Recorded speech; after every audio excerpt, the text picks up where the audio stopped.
And we're here today at Treadstone with Mike. Mike, good to see you, buddy. See you.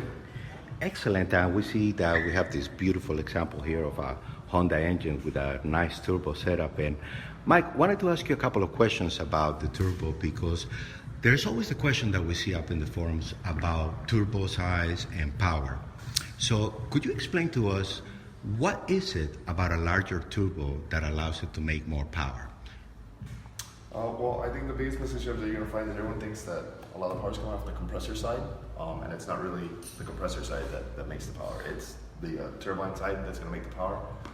That's what's actually spinning the compressor. So once that runs out of energy, it's not going to go anywhere. So the bigger the turbine housing is at the back, the more power it's going to make up top. And of course, the balance is we want to find something that hits in the mid-range, in the low end, and can go all the way up top.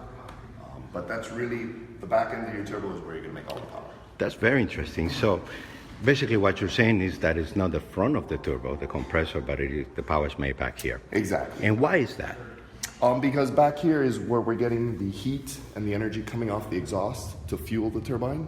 The bigger this turbine is, the more energy it's going to be able to move, and the more air it's going to be able to. Consequently, you're going to have a bigger compressor for a bigger turbine, just because now it can move more. We can have a bigger fan up front to take advantage of the bigger compressor. But without this, you could have the biggest compressor you want on here, and it's just not going to do anything if this is too small. I understand. So basically, we want the bigger housing in the back because it allows more air to There's move. more air. There's more. It can grab more energy. It'll continue. It'll hold more energy. It's just simple. It's just physics. It makes sense. So would it be fair to say, to try to put it in simple layman's term, that the bigger turbo makes more power because it is able to move air quicker out of the engine? Yes. That's At one point, a smaller turbo, a smaller housing, a smaller turbine is just going to choke up. It can't go any faster. It can't do anymore. Whereas the bigger turbine may not spin as fast, but it's larger, so it's pulling more air with every stroke as it's coming out. Of course, the disadvantage is as you get bigger, it takes longer to spin, longer to spool up, longer to get into its range.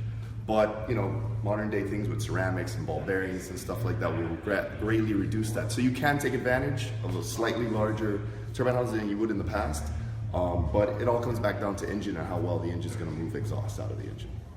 very good. Now we see we get a lot of requests for using a small turbo in our turbo kits, and we often try to explain to those who want a turbo about the dangers of having a small turbo. What would you say those dangers are? Yeah, I know a lot of people want really fast spool. They want to get there, but there's kind of a downside that, when it spools so quick, you're not gonna feel anything. It's gonna feel like you're not even on boost. Kind of like back in the day with the second generation Eclipse and their T28s, which in that community they were called T2 smalls. And then the other problem is there's no flexibility. So if you want to grow, if you have bigger plans, more aspirations, you're stuck. Now you've got to go spend out another $1,000 or whatever it may be and replace the turbo for a larger one. So you're better off giving up a little bit of spool and having more mid-range, because no one races at 2,000 RPM. No one races at anything below 3,000 RPM. You're better off being above 3,000 RPM and having mid-range to top-end power. So when you come out of the shift and you're back into the mid-range, you're there. There's no point in having spool at 1,500 RPM. You're never going to be using that in a race. Makes total sense. Excellent. Well, Mike, thank you very much. We appreciate your explanation, and we always have a blast when we come to Treadstone. Definitely the place for performance here in Florida. Thank you, Mike. Have a great day.